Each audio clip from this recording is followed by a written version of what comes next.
Stop trying to make Shrewintines happen, Becki. It's not going to happen.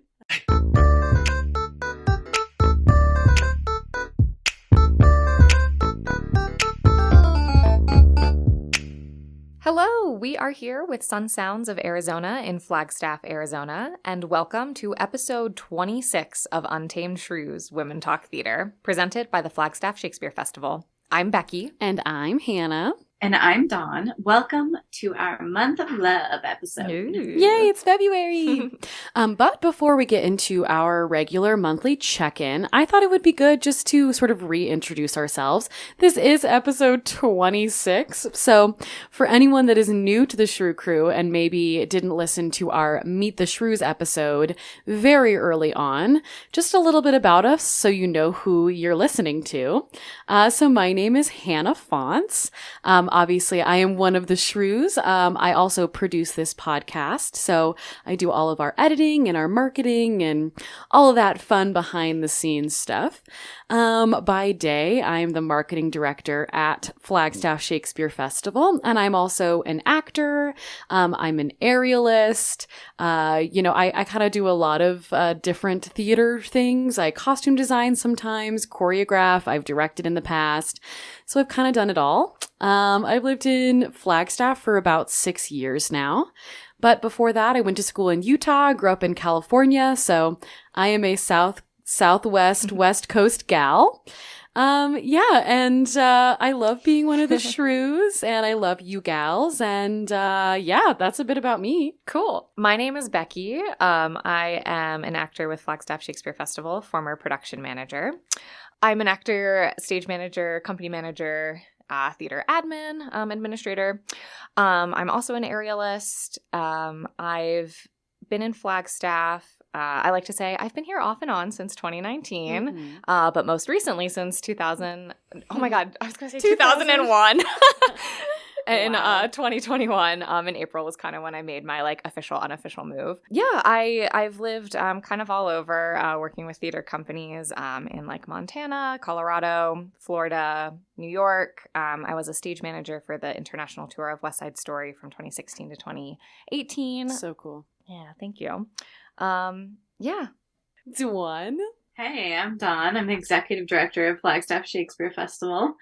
I'm also an aerialist. I teach trapeze, and I'm a mom to a very gregarious 1-year-old and also a wife. And I think my husband is going to walk through this door any second. So sorry if that happens. He has no idea I'm in his office using his computer to Zoom you. So he's about to find out what else I do. I mean, I've done a little bit of everything in theater over the years, but I've been strictly admin side of things for quite a while. I handle all of our really boring stuff that is required to make theater. Lots of spreadsheets. I've been in 5 different spreadsheets just this morning. Ooh, scandalous. The husband has arrived. Hello, Shawnold. You're a part of the Shrews. Do you want to say anything to the Shrew Crew, Sean? What do you want to say to the Shrew Crew, Sean? Shrew Crew, you are a beloved bunch. Oh, sure what did we say? What did we say at the Shrew birthday party? He's Daddy Shrew? No, Shrew Daddy. Yeah, Shrew Daddy. Welcome, Sean, Shrew Daddy. Bye, Shrew Daddy. Bye. So silly. Oh boy. Well, yay. Yeah, those are the Shrews. So if you're new here, that's who you're listening to. We're just talking. We are professionals in the field, but also, we're just giving our opinions and our thoughts, and hopefully they're helpful to some of you. So that's what we're doing here. What's new with you, Dawn? Wow, what is new with me? I feel like almost nothing is new. Everything's the same. That's okay. We have some super exciting news about the summer season, and I can't tell the Shrew Crew what it is yet. But I'm so we have some big stuff. You heard it this morning. Oh, yay! You heard it this morning. You already know. You're on the inside. Wait, I thought you meant the two, Hannah and I was like, wait, you can't even tell Hannah? We might be able to announce it by March. I think so, yeah. So we'll next episode, hopefully we can tell you. But I just feel like things have been going really well at Flag Shakes. It's so funny because I really do feel like the burnout episode was a total turning point. Yeah. I just It's been great. So Hi. we have Jim Warren coming back to direct, which is super exciting. We have Kelsey Hans coming back to stage manage. Woohoo. We just secured a very exciting venue. We're under our festival tent, but in a very exciting location. And yeah, I just feel like things are going really well, and I'm super jazzed. We just got a surprise grant. Totally thrilled about it. So I think those are my big updates. Otherwise, just like momming and trying to decide if I'm ever going to have a second baby or if that's the worst idea I ever had. And, all the things I said last time still stand. That's great. Yeah, I will jump on that as part of my check-in.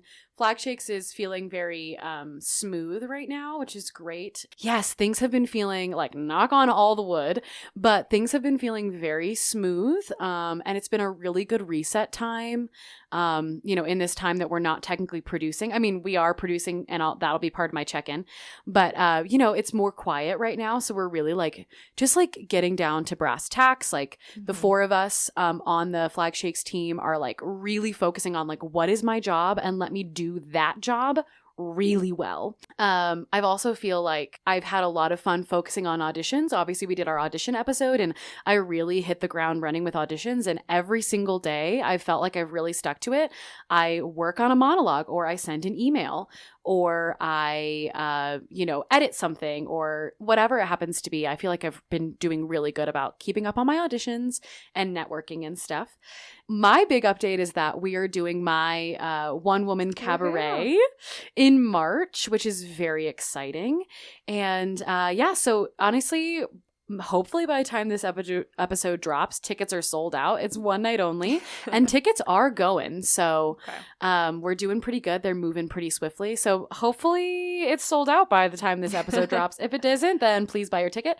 But I wrote a cabaret about my life and telling some stories and singing some songs. And what's also exciting about that is I am also taking the show to Island Shakespeare Festival. Woo! So we are doing it here at Flag Shakes, but I'm also joining some of my gal pals at Island Shakespeare Festival in Whidbey Island in Washington.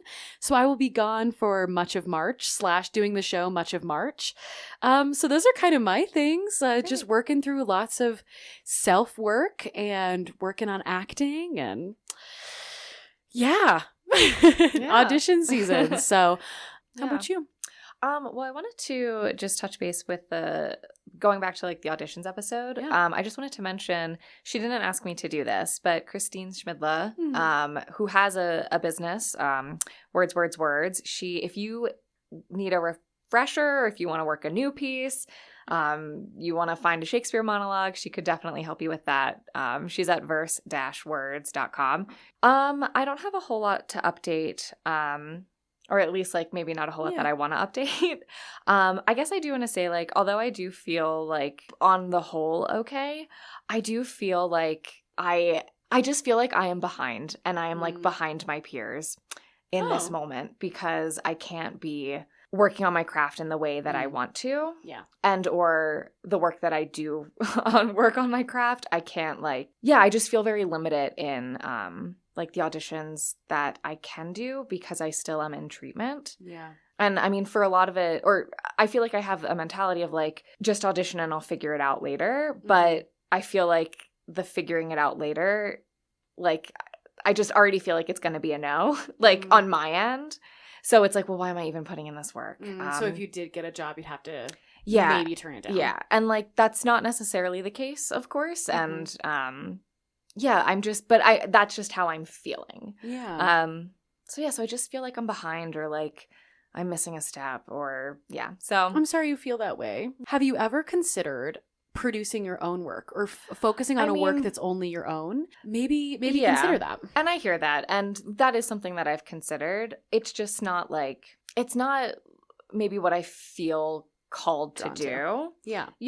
And but you have to want to do it. Yeah, I want to be in a rehearsal room with a director working on a script, and I mean, that's not to say I won't do that, because I have thought about it, and I mean, I've very tangentially thought about maybe I write just a 5-minute stand-up piece and see how that goes. Try it out at the Foundry. So I mean, I'm not saying I'm not gonna do it, but it's just it's different. I feel stuck, physically stuck.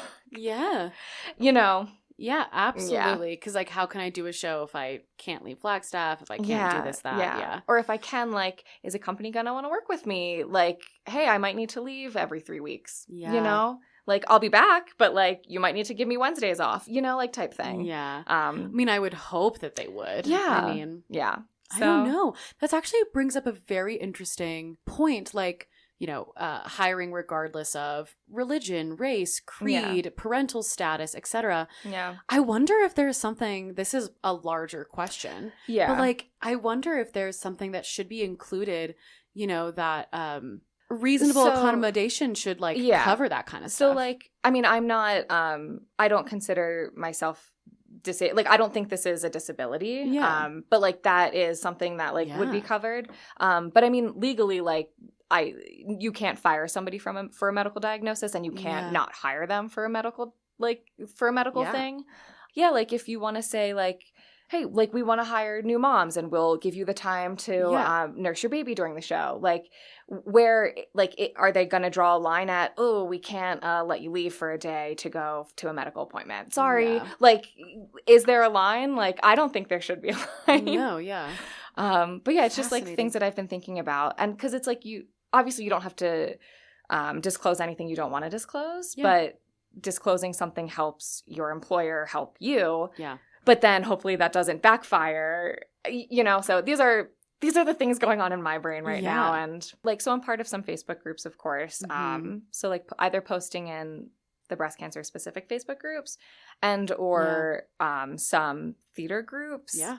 But I don't know. I'm still scared of, like, I just don't want anyone to think that, like, they can't hire me because of this, because that's not true. Like, or for somebody to say, oh, she's probably busy, or, oh, she probably can't do this, or blah, blah, blah. And it's like, no. Like, I definitely don't want that. Like, let's have a conversation and let me, like, make my decision, you know? Yeah. Then I think, gal, you should go for those auditions. Every single one you want to do, you should do. Yeah.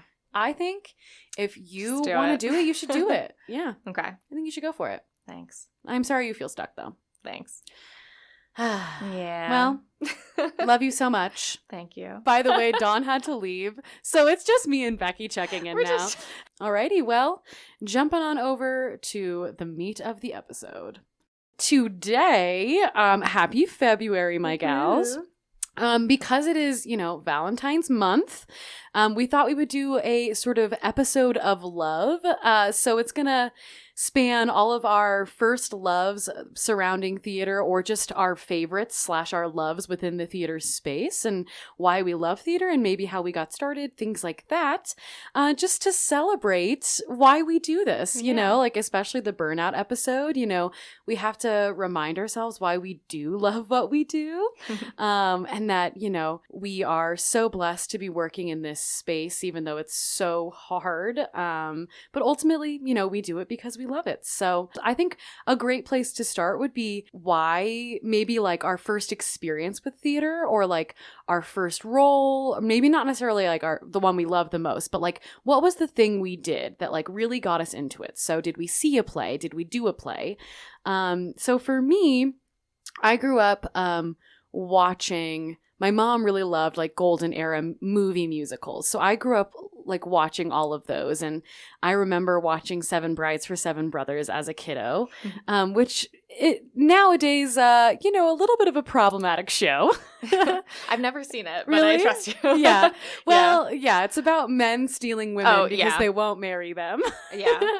That's problematic. Okay. And then they keep them on top of a mountain for a whole winter, but of course they fall in love with them. So it all ends up in the end, but very Stockholm syndrome. Yeah. So anyway, I grew up watching you know, those movie musicals, those famous movie musicals, South Pacific, Carousel, Oklahoma. So that, like, definitely is in my brain as, like, a first love, and kind of why I got started. But actually, for me, the reason I got into theater, it was actually through church. I was, you know, in youth group and stuff as a kiddo in kids' church, and I was always very outgoing, very talkative, and they were doing, you know, every single Christmas they did, like, a little mini production, you know, of the birth of Jesus, and I was like 5. And I think that one of my like Sunday school teachers just noticed that I was like outgoing and loud, and she was like, and talkative. And she was like, she approached me and my parents, and they were like, do you think she'd be willing to play Mary in our like little, nativity play? And I was like, of course. So technically that's the first role I ever played, the OG role. I was Mary in our nativity. So that was the reason I like sort of caught the theater bug. How about you guys? Well, I had no idea about theater. My family is not theatrically minded or artistically really at all. They're pretty like salt of the earth people, but my dad had a copy of the complete works of William Shakespeare and complete works of Bernard Shaw, and I pulled Romeo and Juliet down off of his shelf and I read Romeo and Juliet and I was like, what the heck is this?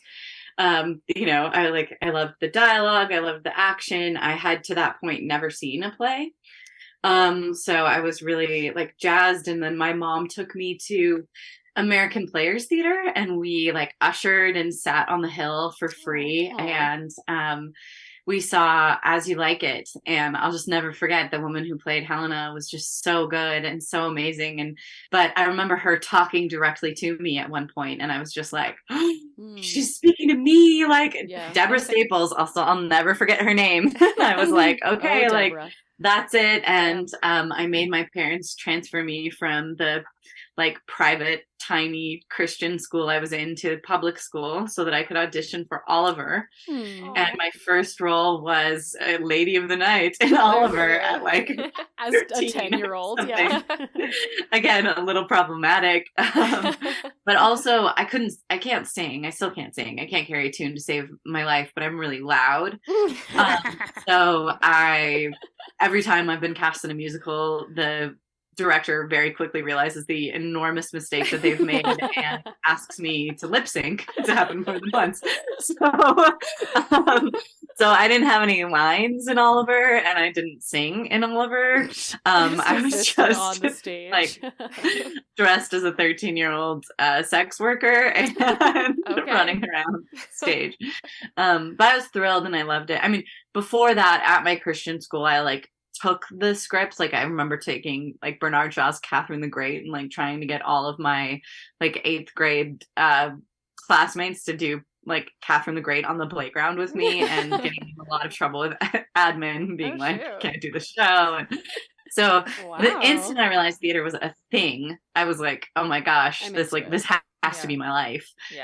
But it wasn't until later in life that I even saw a play, let alone understood that I could like do that as a job. And I used to also make my cousins like reenact scenes from Teenage Mutant Ninja Turtles on this like stairwell that my grandparents had. So it was like almost like a stage because we would perform like up on the, what do you call it? Like landing. Yeah. And I'd make everyone sit at the bottom and I would like take the vacuum cleaner and it would like be the villain and we would have to like reenact. And so like, I didn't even know what it was, but I was like, this has to be a thing that one can do. I have to know because the best part about Teenage Mutant Ninja Turtles is the pizza. Did you eat pizza? Yeah. I mean, like, we would pretend to eat pizza, good. But not, like, in the play. Yeah. That's so silly. I love that so much. Cute. Okay, how about you, Becki? How about you, yeah? I remember I saw a show at my synagogue, and I must have been, like, I don't know, 1st or 2nd grade. And the show was Lil Abner. But I was just like, that looks like something I want to do. I was like, that looks like so much fun. Like, and I turned to my mom and I said, like, I want to do that. And she said, well, they had auditions for this. So I'm sure they'll have them like again next year or whatnot. And then, and then my first show was Fiddler on the Roof. And I guess I was in 3rd or 4th grade. And just from there, it was like, this is what I want to do. Who'd you play in Fiddler? Town's daughter, a child, one of the daughters, the daughter, but that role, Town's daughter. I was a town mama at one point, so you'll hit every role at some point in your life on Fiddler. You can play everybody. But I just remember like we were in rehearsals and like we were rehearsing the opening number. And I like tried to like position myself next to the guy who was playing Tevye, because I was like, if everyone is looking at Tevye and I'm next to him, then people will look at me. Cute. And I was like a very shy kid. Like I was not like, I need to be the center spot, like whatever. Like I was not like, I feel like Hannah, you were saying you were like loud and talkative, and I was the very opposite. Oh. But for some reason, like theater just brought it out of you. Yeah, or like, yeah, even just like being on stage, even if that's not who I was, like off stage. I don't know, you know? Interesting. Yeah, no, because we had kind of different experiences. Yeah. You saw a thing and you were like, I want to do that. Whereas someone else saw me and said, I think you could do this. Yeah. So it's just like kind of different avenues in. And Dawn read it and said, what is this? I want to do this. Yeah. Which is we really all had unusual. A completely different entrance. Yeah. I think especially reading is because you didn't see the active theater. You just read a play. Yeah. So that's kind of unusual. Yeah, but I could, I was such an avid reader, and my dad was such an avid reader, and I could picture it. Yeah. Like, but I think what I loved about it was like, oh, no one's telling me what to picture. It's just dialogue. Yeah. Like, I'm imagining everything. Like, how cool is this? Yeah. Like, I thought it was amazing. Yeah, I love that so much. Wow. Yeah. Oh, theater. It's so, I think so fondly. Wow. And I mean, at least for me, like growing up, like that was my thing, like I did every youth production I could do. And like, that was who I was. Like that was where all of my friends were from. And that was like the clubs I did. And that was what I did on, all of my time off. And that's like who really created, it created who I was. Yeah. Like I was not a sports kid. Yeah. I was a theater kid. I tried to be a sports kid and it did not work out. Yeah. Okay. Well, then similarly, what was like our favorite play, or maybe what's just our favorite play now? I kind of mentioned, for Seven Brides is like something that I think of very fondly, and it makes me think of like my home and watching it so much, and like my whole family can quote it, like basically like beginning to end can quote that musical. Especially with musicals, I'm kind of out of the game now. When I was in musical theater school, I was discovering new musicals all the time. And now that I'm like in the world, I just don't necessarily have as much access. But I remember a show that really I adored in college was Dear Evan Hansen. Mm-hmm. I loved it so much. And I remember also when Hamilton came out, I was in musical theater school when that came out. So, the havoc that ensued there when Hamilton came out. But what's my current favorite show? It's a hard question. It is a hard question. Yeah. I mean, of course, all of the Shakespeares I love. But what's my go-to? I love anything. I love girl power musicals. So I would say I don't necessarily have one favorite play or musical, but I have like a genre. So I love Heathers, Six, Mean Girls. Like, I just love a musical that makes me feel like a bad bitch. So I love them. And those are the kinds if I just like need a pick me up, those are the ones I listen to. Or if I'm like working out or doing aerial, like those are the ones I listen to. The Legally Blonde, like those, just like the ones that make you feel good. Yeah, like, feel good. And pump you up. are really obviously fun to sing and fun to listen to. So those are my faves. But I also love a good golden era musical. You guys know that. Yeah. I love South Pacific and Oklahoma. Like, they're just classics, and they're classics for a reason. Yeah. So I love those a lot. So I would say like my main ones are Shakespeare, golden era musicals, and girl power musicals. Fuck, marry, kill. Shakespeare, golden era musicals, girl power. You don't have to figure it out. But it's such a good one. Okay. Well, probably Mary. Oh no. Okay, Mary the torture. Shakespeare. F girl power musicals. I think kill golden era musicals. I don't know. I don't like it, but I'll go with it. I'm not happy with it, but I'm not going to be happy with any options. So that's what I'll have to go with for now. How about you guys? First loves, plays, or favorite plays right now? I mean, I already talked about mine, which was R&J. Yeah. I have the opposite sentiment about musicals. I cannot stand to listen to musical music unless I'm in the musical. Yeah. Like, it was always such a like weird thing growing up as like, you know, especially like high school and college, once I really got into theater, like all theater parties and all theater people are like, let's put on Avenue Q. And I'm like, if I have to listen to that one more time, I will lose my so mind. like I just never got that. It was really interesting, except Fiddler on the Roof. I can listen to the soundtrack from Really? Fiddler on the Roof. That's random. Of all the shows. Yeah. I know, isn't that weird? And like I fell in love with Hades Town as Mhm. a soundtrack. Like it was because it was released as like like you a know, concept album. concept album before it was a musical. So I've listened to that one a lot. Well, any I folksy really like musical, that. I am behind. Yeah. I can listen to a Yeah, folk folksy musical all day musicals. long, like once or something. Yeah. Yes, Wow, so for good. sure. Yeah. Love those kind of things. And I like musicals when I'm sitting watching them. I Right. just can't stand like the You don't just play You're not- the yeah. discography of a musical like as you're cleaning. which a lot of theater people do. They just like Yes. play it Yeah. and sing along. Yeah. Like love it. But not my jam. I guess like favorite, if I had like a favorite play, it's always been Othello. I could Mhm. read that play over and over and over again. I just love it. I think it's beautifully written. My favorite monologue from a play is put out the light and then put out the light. Like it's so gorgeous, and it's I mean, to me it's like it's a grief monologue. So I know he's about to kill Desdemona. Like he's making his own decision there. But to me, like I've had so many losses in life. And when I read that play, the beautiful thing about that monologue is that like, it's really expressing like the depth of human grief. Yeah. You can't relight that candle. You can't bring that person back. You can't like, it's so lovely. So I really love that one. I loved the musical Peter Pan growing up, specifically with Mary Martin as Peter Pan. I just have like, just good nostalgia. Fond memories. Thinking about that. Yeah. Is that the one with, because there's so many different versions of Peter Pan. Is that the musical version? Yeah. Okay. Yeah.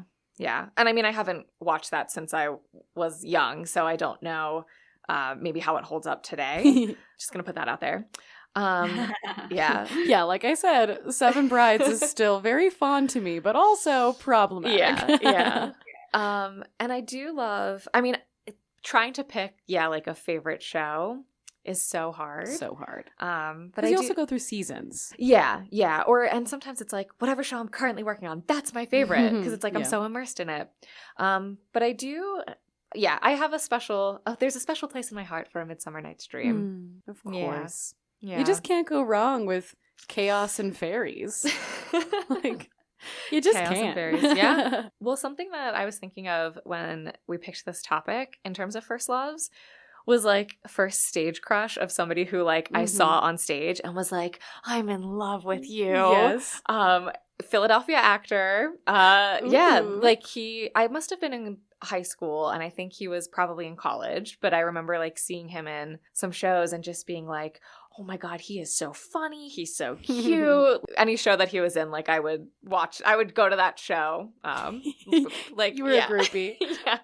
He does not know who I am, would not know who I am, didn't know who I am.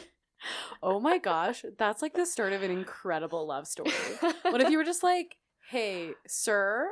Like slide into his DMs. Slide into that dude's DMs and just be like, hi, listen to this episode. Amazing. Yeah. I wonder what he's up to now. I know what he's up to now. Oh my gosh.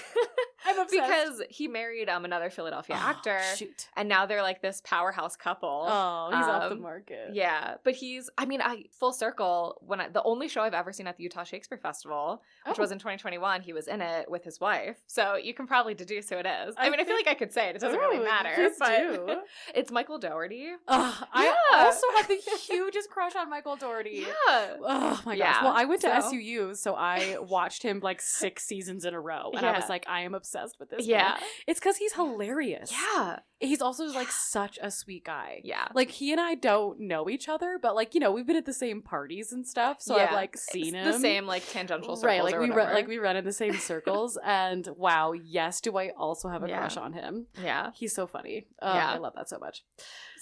Speaking of, so like kind of similar, like my favorite shows we've seen is one of the other topics I wanted to cover. And like one of the shows that I just recently saw that brought me so much joy. I went to Utah Shakes this summer and I saw Clue. And wow, did that show surprise me. Oh. Like I laughed so hard, and sometimes you just need a play that brings you joy. Like I love Shakespeare so much, and I can watch King Lear and like, you know, Coriolanus, whatever. Like that's awesome, but also Clue was so funny. It like the world of the play was so well built. Like the set, the costumes, the acting style, the comedy, the timing of the comedy, the music, the movement. It was just so well curated, and it was just so fun. And Michael Dougherty was in that. Oh, great. He played Mr. Green. Okay. Wait, sorry. I need to specify. I did not go to see this show because he was in it. That was the show that I picked to see, and he happened to be in it. I just don't need him to think I've been like stalking him for 10 years. But also, stalk Michael Dougherty. Anyone who isn't stalking Michael Dougherty. Also, Michael Dougherty, do you want to be on our podcast? Yeah. I'm going to reach out to you. Send this episode because to him. You're hilarious, and I'd love to have you on the pod. So honestly, sending him an email. Great, manifesting it. Manifesting Michael Dougherty on the podcast. Dawn, do you have a favorite play you've seen recently, or just a play that brought you so much joy or happiness when you saw it? Wow, it's so hard because I feel like I never see shows. Yeah, it's tough. Yeah, the last thing I saw was Hair at San Diego's Old Globe when I was very pregnant with Blake. And it was good, but again, it's a music. I didn't realize how much Shakespeare was in that. He does an entire monologue from Hamlet. Oh, as a song. So I thought that was kind of cool, that just like, you know, out of nowhere. And it was at San Diego Old Globe, obviously, so I should have expected it. But yeah, I don't know if I have a favorite, like a recent favorite that I've seen. I mean, honestly, I loved Our Importance of Being Earnest last summer funny. so freaking much. Yeah. So funny. I might have a favorite director, and it might be James Cameron. I love what he does. Yeah. You know, recently he's like, I want to direct Hedda Gobbler. And I was like, I want to produce your Hedda Gobbler. Of course he does. Well, what's cool about James is like, so his theater company, Tier 5, like I think their slogan, I might butcher it, is bringing history into the now. Is that what it is? That's like something close to what their slogan is. And that's totally what James does. Like he does these classic stories or these classic plays and makes them so now and makes them hilarious and fun and like so accessible and reachable to a modern audience. I love what James does. Well, I have a favorite, not maybe the favorite show I've seen, but favorite theater moment. Ooh, yes. And I feel like you gals probably know this story. It's from Come From Away. And very emotional moment. And actually, shout out to Jesse Baxter. I don't know if he listens to this podcast, but he is an actor that used to work with Flag Shakes. Hi, handsome. He has thoughts on Jesse Baxter. He's like, I love him, even though I've never met him. So Jesse Baxter and I, when I was in New York a couple years ago, he and I met up and saw Come From Away. And I had one of the most emotional theater moments of my life in this play. So Come From Away is about 9/11, but it's kind of from the other perspective. So Come From Away follows what they call the plane people.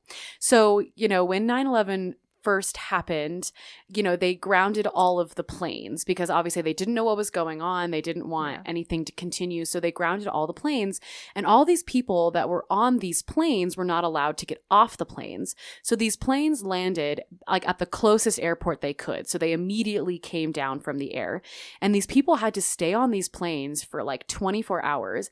And then they got moved off the planes and into like hotels and schools and like community centers because they couldn't get these people home because airspace was closed. Yeah. And sorry, I just want to specify that Come From Away is specifically set in Newfoundland. So it's not like they're in a big city and they can't just like go to a hotel or something. Yes. So in this certain show, these planes have landed in Newfoundland. And so they sit on these planes. And when they finally get moved from the planes to a like community center, they're sitting on these buses, and like these planes are coming from all over the place, so people speak all these different languages, and some of these people don't speak English because they're not necessarily meaning to land in Newfoundland. They were on their way other places. And in the story of the show, there's this group of people that is a little afraid to get off this bus. So the bus has taken them from the planes, and they don't speak English. They're trying to encourage them to get off the bus into this community center, but they see people dressed in Salvation Army uniforms, which look like military uniforms. And these people are very nervous about getting off these planes because they're like, they truly don't know what's going on. Like they're being shuttled off of like this mysterious bus into this mysterious location. They don't know what's happening. And the bus driver doesn't know how to like guarantee them that it is safe. And so they know that these people have a Bible in their hands. And although their Bible is written in a different language, obviously the books of the Bible and the numbers are the same. So he turns to Philippians 4:6, which is be anxious for nothing. And although he can't speak the language, he points at Philippians 4:6 to try to tell him it's going to be okay. Yeah. Don't be anxious. You're going to be safe. And the people read this verse and they trust them and they get off the plane, or they get off the bus. And I like lost my mind because it was, of course, like this beautiful theater moment, but also as a Christian, like this beautiful moment of like, the Bible bringing people together across, different communities and backgrounds and languages. And so that's like my favorite theater moment that like I've never been able to get out of my head, and it just sticks with me. And it's just so beautiful. And also highly recommend Come From Away. It's a very beautiful show. My sister-in-law at the time was one of those people on the plane. And so she's not in the play, but we got to hear when she got back, and she said it was quite amazing because she said they opened their homes, and it was just the entire community just came in and took care of 7,000 plus people and made sure that they were housed and fed and warm. And it's just amazing. Specifically in Newfoundland, or just was a plain person? In Newfoundland. Wow. Yeah. I think that show is very powerful. It is. Wow, does it pull at your heartstrings? It really does. Two things about that show, because I saw it before it went to Broadway. And it was in D.C. But that's a show where my stage manager brain like freaks out, like where I'm like, oh my God, there are so many things going on. Parts, yeah. And I need to remind myself, like, people rehearse this. Like, no one's getting thrown into this. Like, a stage manager isn't like on the street one day and then like stage managing the show the next and like needing to have all that coordinated. I'm just like, oh, like, because there's just so much going on. And my brain is like, oh my God, how does anybody ever do anything like this? Well, because they all play like 9 characters and there's like so many costume changes, and they turn like chairs into a bunch of things. Yeah. And then the second thing about that is, I feel like my face is getting hot.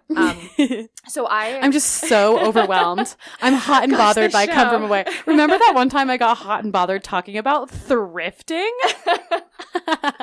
Hot and bothered about Come From Away. So I worked with the writers of that show like many years ago on a different show at a company that is now the Rev.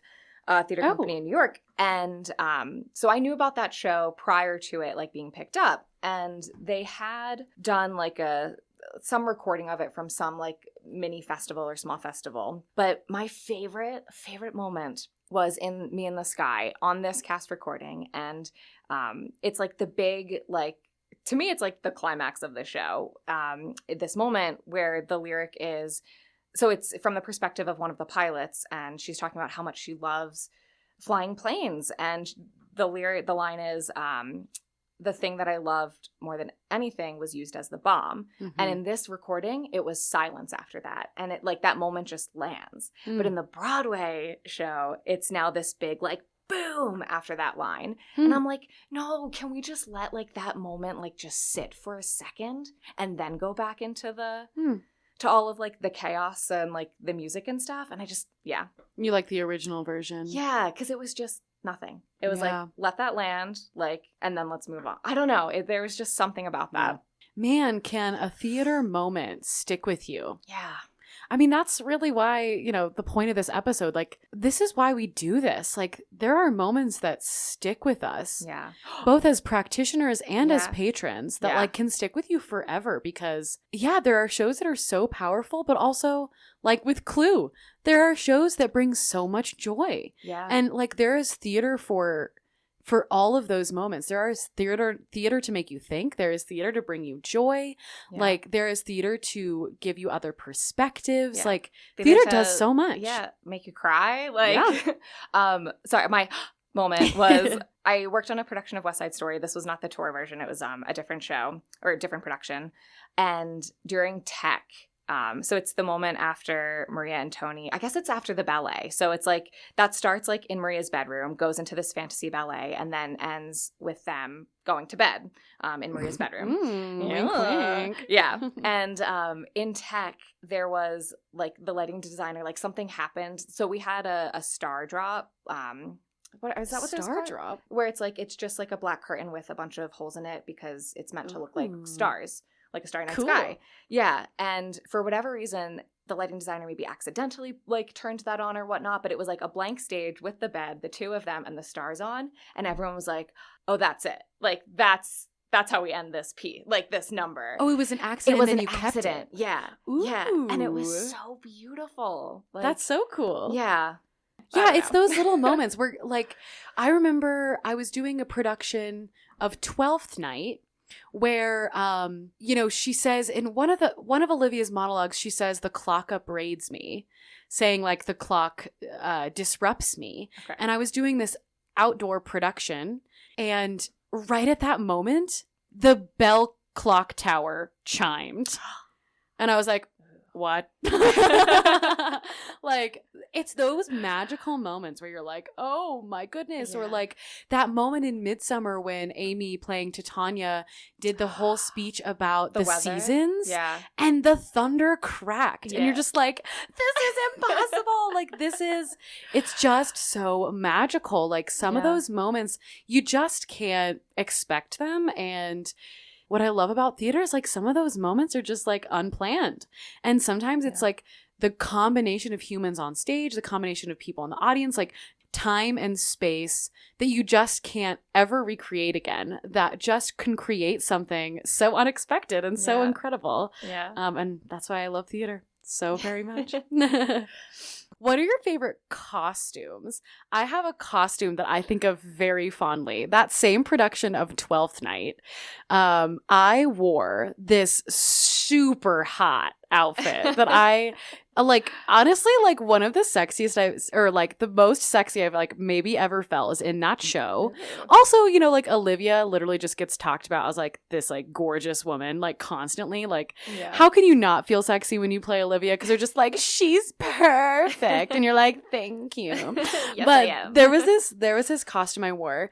It was this like 1940s, 1950s sheer black dress that I wore a black slip under. And then I was a redhead in that show, so I wore a strawberry blonde red wig, and then I wore like this gorgeous black fascinator and these amazing like black 40s heels.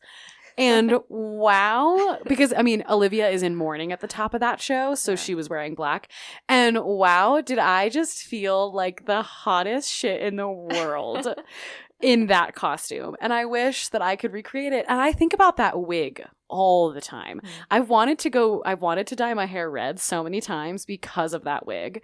I just felt so pretty. Yeah. Do you have a costume like that you just think of so fondly and wish you bought from them?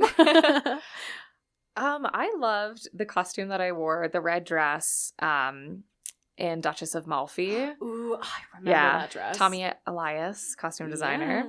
That dress was just, it was just, the sleeves though. The sleeves, like, I just felt like So yeah, like I felt beautiful in that dress too. And like, I don't know. Because one thing that I love about theater is like getting to wear pretty costumes. Yes.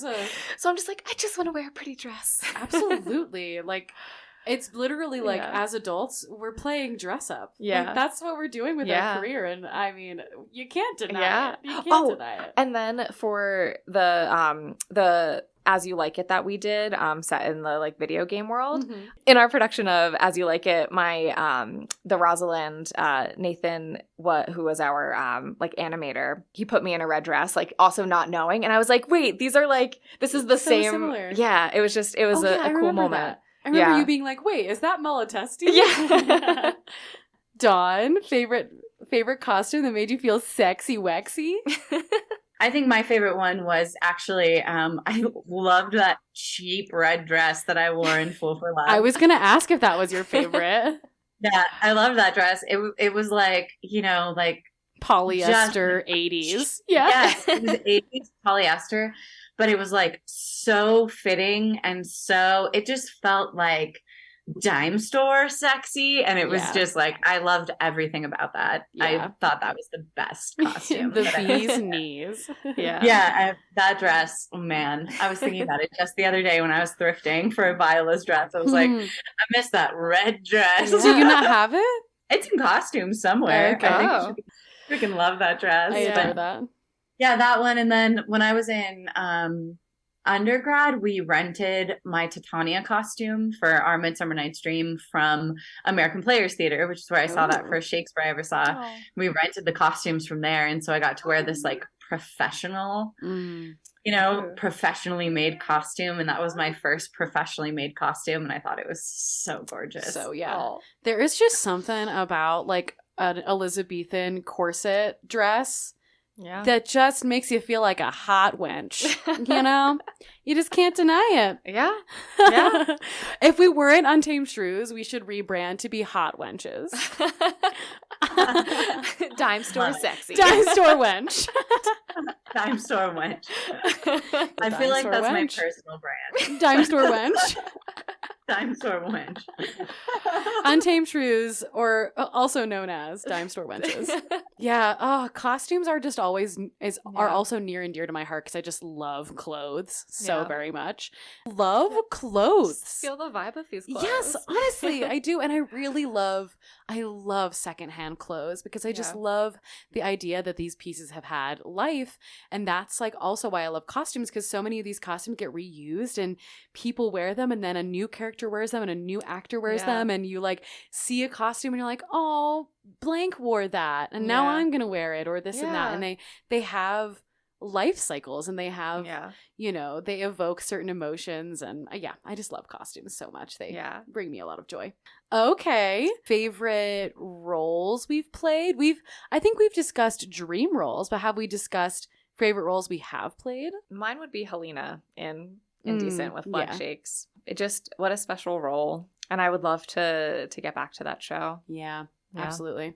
I definitely loved playing, so speaking of James Cougar Canfield, a production at Tier 5 that was a collaborative work called Meg, Jo Beth, Amy, and Louisa, which is a story about Louisa May Alcott, who wrote Little Women, and the show itself follows both the story of Little Women, but also the real life counterparts that they're kind of based off of. So Louisa's life, she had sisters that also mirror the characters in Little Women. So I played Meg, who is in the book world, and Anna, who is in the real life world, who was Louisa's sister. And I just loved that show. It was a very happy time of my life. Sometimes when I think back to like, when have I been when was I happiest? It was right before the pandemic. And it was a show I really loved. And it was a movement-based show. And I love shows based off of literature. And it was also had like a lot of folk music in it. It was just really fun. And it was really ridiculous. And I love ridiculous plays. So I loved it I think that was my favorite. How about you, Dawn? Favorite role? I mean, it might have been May in Fool for Love, but it's the opposite for me. That was a really dangerous role for me. Yeah. I think that I could have used, if I'd had a lot more, so our director was amazing and I never felt unsafe in it, but I think intimacy direction could have helped me separate myself from the role a little bit. It was really hard to, like, I think I described it once as like, I feel like May is kind of my dark side. Like I can just see her like sitting in a bar, like a dimly lit bar, drinking tequila in like a recess of my heart, like just like waiting to like come out. And this so Southwest gal, this desert flower. Yeah. Oh yeah, it was, but it was very dangerous because I was actually almost the opposite of what you just said. I was in a very bad place in my life. I was at the end of a marriage. I was at the end that like. Mentally, I wasn't doing very well. Physically, I wasn't doing very well. My eating disorder was at its worst. So in a way, it was my favorite because at that time, it did allow me to like get out of that. And I think it actually provided like maybe a much healthier outlet than I was finding myself for some of those darker feelings. But like when I was done with May, it was good because I was like, I can't live in here her too long. Yeah. I mean, I could have used more like actor mental health / like there was just, I could have used more support in that role, I think. And I didn't recognize it at the time. Like it could have been better, but it's still, I loved her. Like I understood the character and like I completely felt what she was going through. And I mean, next to Shakespeare, Sam Shepard is one of my favorite playwrights because of the language that he uses. And May has this amazing monologue at the end.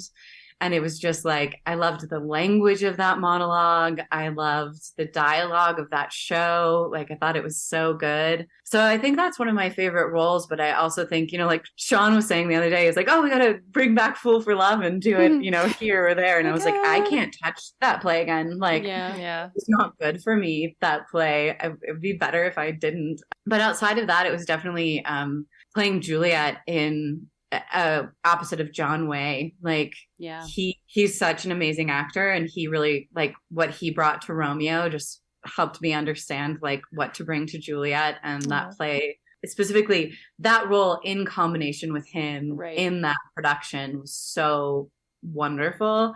And then I think that would definitely be my second favorite, and probably my healthier. Yeah. It's so funny because one of them was at the beginning of that marriage and one of them was at the end of that marriage. Oh, interesting. And the roles so like perfectly reflected like what I was feeling. Very true.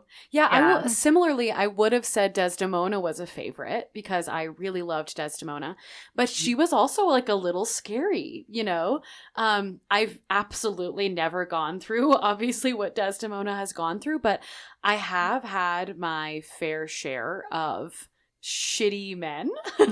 And I really connected to Desdemona, loving someone so much, and feeling so connected to someone. And, quite literally, like every night I had to be strangled, and that was really scary. And like, I could feel like hands on my neck, every night when I went home, and even I felt very safe, but there's just things you can't separate, and unlike May, I would totally go back to Desdemona, and I would really like to, because I would like to just run that show longer. We only did 2 weekends. And I remember I was like, I feel like I'm finally her. And it's over. So I would like a chance to do it again, but it was scary. And I was at a different place in my life even just 6 months ago, and playing Desdemona then is very different than if I played Desdemona now. If I played Desdemona now, wow. I don't know. I don't know what I would do. I feel very different. It's very interesting how you can love a role so much, but it can maybe be like unsafe or scary. Or you're like, I love that role. Glad it's over though. Yeah, I would never take it back. I'm glad I played her. I mean, infinitely. It's actually probably the reason I'm married to Sean. Yeah, because of the remount of that play. But I don't think I definitely am really glad that it happened and that I did it, but I couldn't go back. Yeah. You kind of brought up something. Scene partners. Favorite scene partners. Yeah. John Way, such a favorite scene partner. I will say Christian Tripp. Favorite scene partner. He makes me feel so safe. I mean, first of all, he's just an incredible actor and an incredible human, but he gives you everything. If you're on stage with Christian, like, he is looking into your soul, and there's just so much love behind his eyes. No matter who he's playing, he could be playing the scariest role, but he's looking at you with so much love, and you know you're safe. You know that nothing can go wrong when you're on stage with Christian Tripp. I just love him so much. So I would say he's one of my favorites. Yeah. I mean, of course, there are so many people who are Yeah. incredible to play with, but he just comes to mind as someone that I'm just like, yes, Christian. Yeah. I mean, Cadence. I like Oh, Cadence. yes, duh. Yeah. Yeah. Absolutely. Cadence is a great scene partner. She gives so much. Yeah. Yeah, she was my Ariel when I was Caliban, and we had a lot of amazing chemistry, especially as best friends playing not enemies, but sort of. Like, Caliban and Ariel are so different in the way they interact with the world, and there's this great photo of Cadence and I as Ariel and Caliban, where I am like making the most angry face and she just looks like beautiful. And she's like, I am Ariel. And I'm like, as Caliban. I mean, John Way up there, Gavin Buckley, who played Eddie to my May, loved working with Gavin. And then Vicki Thompson. Oh, yeah, she's great too. Yes. Love being on stage with Vicki Thompson. Yeah, she's awesome. Yeah, I was just thinking about her the other day. Yeah. I haven't seen her in a while. Yeah, but where is I know. she? We need to lasso her back in. Noah Brown. Oh, Noah. Noah Brown. Now we're just Great having a love fest. Yeah. Alex Oliver. Oh, he was my Falstaff to my Mistress Quickly. Oh, Wow. that man. I just sent him a text recently. He just got married. Yeah. Yeah, he did. Alex Oliver. to them. Yay, Alex Oliver. Yeah. I feel like that's a Flag Shakes union, he and Jamie. So I feel Yeah. We've been chatting about our favorite loves. I think it's time to wrap it up. What a feel-good episode. What a feel-good episode. Yeah, like, happy February, guys. There's so much love in this world, and times they be hard. But remember why you love this, and remember that art brings us joy, and there are so many incredible moments that theater has brought each of us, and hopefully has brought you out there on the Shrew Crew. And if you're ever feeling like, why am I doing this? I'm feeling so overwhelmed, so burnt out. Just like, maybe sit down and write down some of those favorite people you've worked with. Maybe reach out to them, like send them a text, like maybe just strike up a conversation with some of those people you've worked with, and just remember those good times and know that those good times are still possible. And that, you know, those amazing theater moments, maybe get out to see more shows, like maybe really prioritize going to see theater just to remind yourself why you do this. And happy Galentines, happy Valentines. Happy Palentines. Happy is a new one I Palentines. learned. That's a good one. Yeah. Happy like- Shrewintines. That doesn't work quite as well, but I like Shrewintines. Happy Shrewintines. Yeah. Just remember that there are so many people in this world that love you. And just like use this month as an opportunity to feel the love, whatever that may be, whether that's people or art or hobbies or family, you know. It's a good time. It's a good month. It can be a hard month for some people, but it's a good month. Okay, well, thank you so much for listening to this month's episode of Untamed Shrews. I'm Hannah. I'm Dawn. And I'm Becki. Join us next time in March for an episode with the ladies from Hedge Pig Ensemble Theater and their Expand the Canon project. Yay! Yay! Follow Untamed Shrews on Instagram at Untamed Shrews Podcast and on the Flag Shakes website. All episodes of Untamed Shrews can be found wherever you get your podcasts, as well as on sunsounds.org and the Flag Shakes YouTube. Please subscribe to the podcast, leave us a review, put us in your Instagram stories, donate at flagshakes.org/donate, or DM us about becoming becoming a podcast sponsor. Help support the Shrew Crew. This episode of Untamed Shrews, starring Dawn Tucker, Becki Zaritsky, Hannah Fonts. Show art by Calliope Luedeker. Podcast theme song by Cadence Lamb. Podcast produced and edited by Hannah Fonts. Presented by Flagstaff Shakespeare Festival and recorded with Sun Sounds of Arizona. Special thanks to our audio engineer, Gina Byers. Woo-hoo. Thanks, Gina. Bye, Shrew Crew. Happy Shrewintine. Happy Shrewintine. Happy Shrewintines. It's not a thing. It's a thing. I feel like, not Regina, Gretchen. Trying to make that. Stop trying to make Shrewintines happen, Becki. It's not going to happen. There you go. Anywho, bye. Bye.